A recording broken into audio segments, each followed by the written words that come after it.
Hello भाई लोगों, कैसे हो आप लोग? ऐसा करते हैं आप बिल्कुल मेरे भाई लोग बढ़िया होंगे और मजे में होंगे। आज मैं लेके आ चुका हूँ मैथमेटिक्स की 7.2 ट्वेल्थ क्लास की एक्सरसाइज है इंटीग्रल, जिसके क्वेश्चन नंबर जो 36 है ये दिखने में डरावना है। तो लोग अक्सर इसको देखते हैं, टाइप कर देते हैं यूट्यूब पे कि ये क्वेश्चन का सॉल्यूशन बताओ। तो इस क्वेश्चन का सॉल्यूशन मैं लेके आया हूँ। ये सिर्फ दिखने में डरावना है, मैं आपको कह रहा हूँ। आपको लग रहा होगा कि कोशिश कैसे सॉल्व होगा, लेकिन मैं कह रहा हूँ ये दिखने में डरावना है। इसका सॉल्यूशन बहुत ही आसान है। तो चलिए बिना डर के साथ बैठिए, सीट तान के फटाफट से समझते हैं इसका सॉल्यूशन क्या होगा।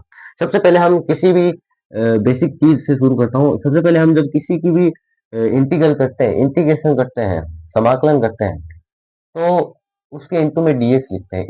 इसका मतलब होता है कि हम उसका एक्स के रेस्पेक्ट में, जो भी उसका वेरिएबल होगा उसके रेस्पेक्ट में हम उसका इंटीग्रेशन करते हैं, मल्टीप्लाई में लिखते हैं। और जब भी हम डिफरेंशिएशन करते हैं तो वो बटे में आता है डीएक्स। ठीक है, कि हम बटे में आता है ना, डिफरेंशिएशन में वो डीएक्स बटे में आता है, वो दर्शाता है कि हम एक्स के रेस्पेक्ट में उसका डिफरेंशिएशन करते हैं। और यहाँ पे ये मल्टीप्लाई में आता है डीएक्स, इसका मतलब होता है कि हम एक्स के रेस्पेक्ट में इंटीग्रेशन कर रहे हैं। ठीक है, तो ये हमने मान लिया। अब यहाँ पे हमें आपने इतने पीछे वाले जो क्वेश्चन किए होंगे सॉल्व, तो आपको पता होगा कि हम इसमें एक टी मानते हैं। एक्स जब वेरिएबल यहाँ पे एक्स है तो ये डायरेक्टली इंटीग्रेशन नहीं हो सकता इसका। तो हमें इसको, अब जैसे ये बड़ी चीज, ये बड़ा फंक्शन है, तो इसको एक टी मान लेते हैं हम, है ना। अब मसला ये है कि यहाँ पे टी किसको माने।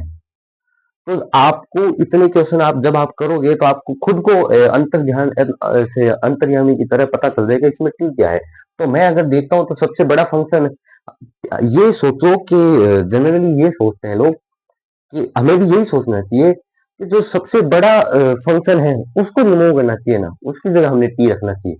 अगर मैं इसकी जगह टी रखूं, क्योंकि ये थोड़ा छोटा है, ये थोड़ा, ये भी छोटा है, सबसे बड़ा जो फंक्शन है वो मेरे को यही दिख रहा है, और सबसे अटपटा जो फंक्शन है वही मुझे ये लगता है। तो इसकी जगह मैं अगर टी मानूं, और जाहिर सी बात है कि log x का डिफरेंशिएशन 1 अपॉन में x होता है, तो टी तो इसे ही मानना पड़ेगा, क्योंकि हम टी का डिफरेंशिएशन करता है, उसका जो डिफरेंशिएशन होता है वो इसमें प्रेजेंट होना चाहिए, dx का ही। तो मैं मान लेता हूं t equal to x plus log x. इसको मैंने टी मान ली, इसकी जगह मैं टी पुट करूंगा। टी मान लिया, पावर नहीं ली मैंने, खाली इसको टी माना है। तो इसका डिफरेंशिएशन क्या होगा, डी टी अपॉन में d x equal to x का डिफरेंशिएशन 1 प्लस लॉग एक्स का डिफरेंशिएशन 1 अपॉन में एक्स। वापस एक्स करेंगे तो डीएक्स अपॉन डीएक्स कट जाएगा।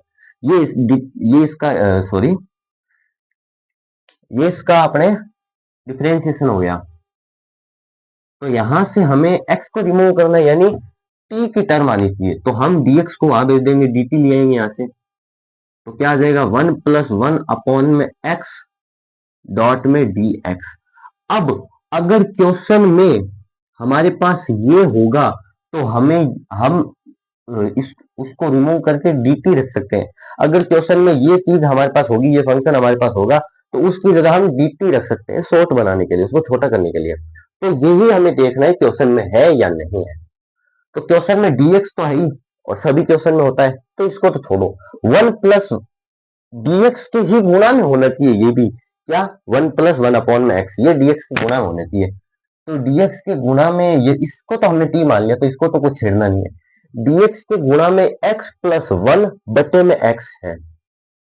तो x प्लस 1 बटे में x को मैं ये बना सकता हूँ क्या, ये सोचना है हमें। अगर मैं सोचूं कि इसमें से x कॉमन ले लूं, हाँ ये तो बन गया, देखो ये तो बन गया, बिल्कुल बना हुआ हो गया इंटीग्रेशन।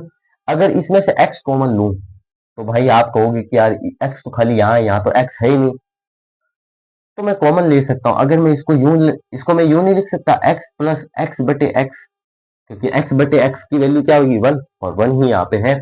इसको मैंने यूं लिख सकता हूँ मैं, और इसकी जगह मैंने t माना है तो t का स्क्वायर हो गया। इसको t माना है तो यहाँ पे t का स्क्वायर हो गया, और डॉट में dx है और बट्टे में x है।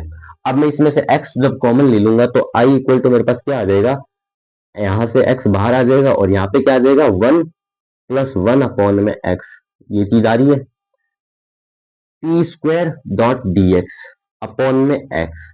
एक्स से एक्स कैंसिल आउट, लो अब तो कोई दिक्कत ही नहीं है। यहाँ पे 1 प्लस 1 अपॉन में एक्स भी, और गुणा में डी एक्स भी है, तो इसकी जगह मैं डी टी पुट कर सकता हूँ। तो ये इतना आसान क्वेश्चन था, इसमें कोई फॉर्मूला भी नहीं लग रहा है अपने, वैसे तो लग रहा है।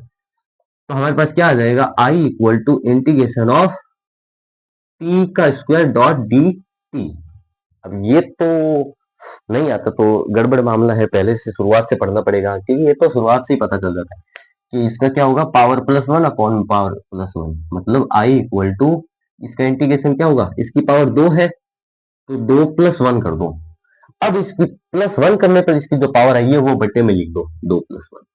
और जब भी इंटीग्रेशन करते हैं तो एक प्लस कांस्टेंट आता है सी, तो आई इक्वल टू क्या हो जाएगी, टी का क्यूब अपॉन में थ्री प्लस सी।